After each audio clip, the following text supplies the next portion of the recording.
नमस्कार, मैं बीना कुमारी। लोकतंत्र में काला झंडा दिखाना, सत्ता से सवाल पूछना, क्या लोकतंत्र के लिए संजीवनी है या राष्ट्र विरोधी कदम? क्या आज के समय में एक आम जनता सत्ता से सवाल पूछने की हिमाकत कर सकता है?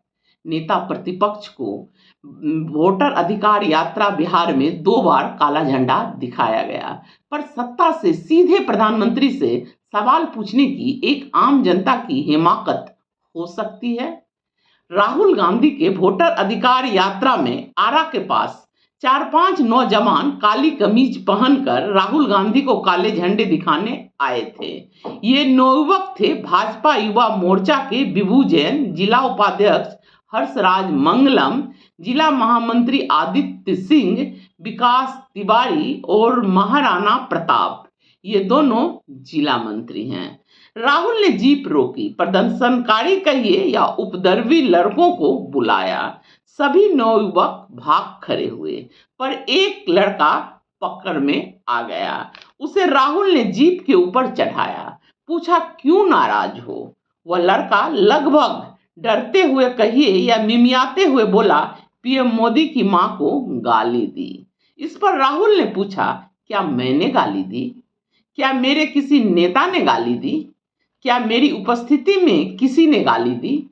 उस नौजवान के पास राहुल के इन सवालों का कोई उत्तर नहीं था।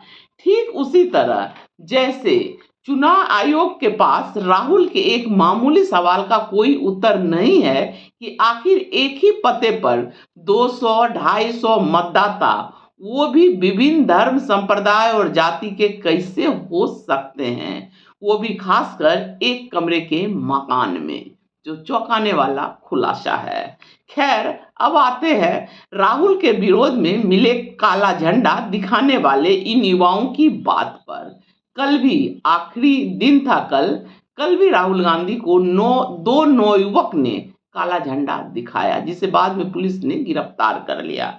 राहुल ने उस लड़के को समझाया, पानी पिलाया, टॉफी दी। वह लड़का या कहिए भाजपा कार्यकर्ता आंख नीची करके चला गया।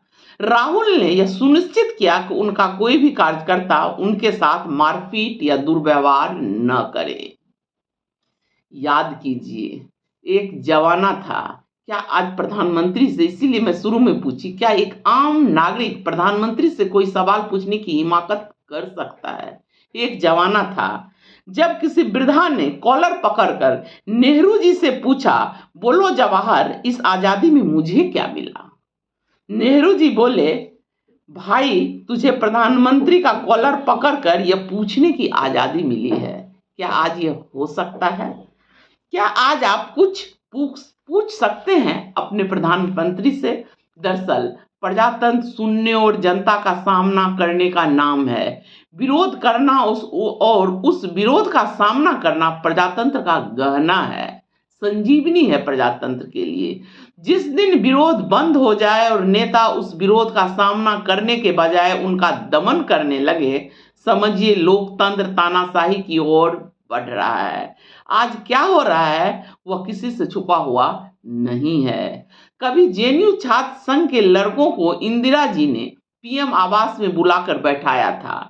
उन छात्र नेताओं को इंदिरा ने सुना, जो उनको तानाशाही बताकर इस्तीफा देने की सलाह दे रहे थे। उन युवकों को भी बुलाया गया।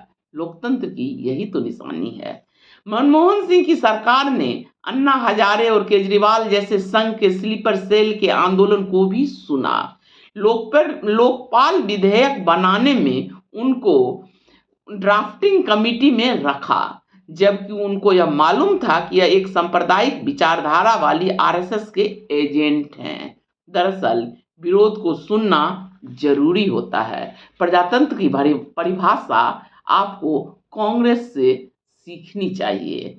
आज के प्रधानमंत्री विपक्ष के साथ कैसा व्यवहार कर रहे हैं, अगर इंदिरा और नेहरू ऐसा व्यवहार करते तो शायद मोदी, अटल, देवगौड़ा, नरसिंहा राव, चंद्रशेखर जैसे लोग देश के प्रधानमंत्री कभी भी नहीं बन पाते। कभी सत्ता नेहरू खानदान के बाहर नहीं जाती। पर प्रजातंत्र में काला झंडा दिखाना हो या सत्ता से सीधा सीधा प्रधानमंत्री से सवाल पूछना हो, व्यक्ति का हक है। वह उसकी संजीवनी होती है, ऑक्सीजन होती है। इसे मत मरने दीजिए। केवल नेता प्रतिपक्ष को काला झंडा दिखाना ही काफ़ी नहीं है। नमस्कार, धन्यवाद।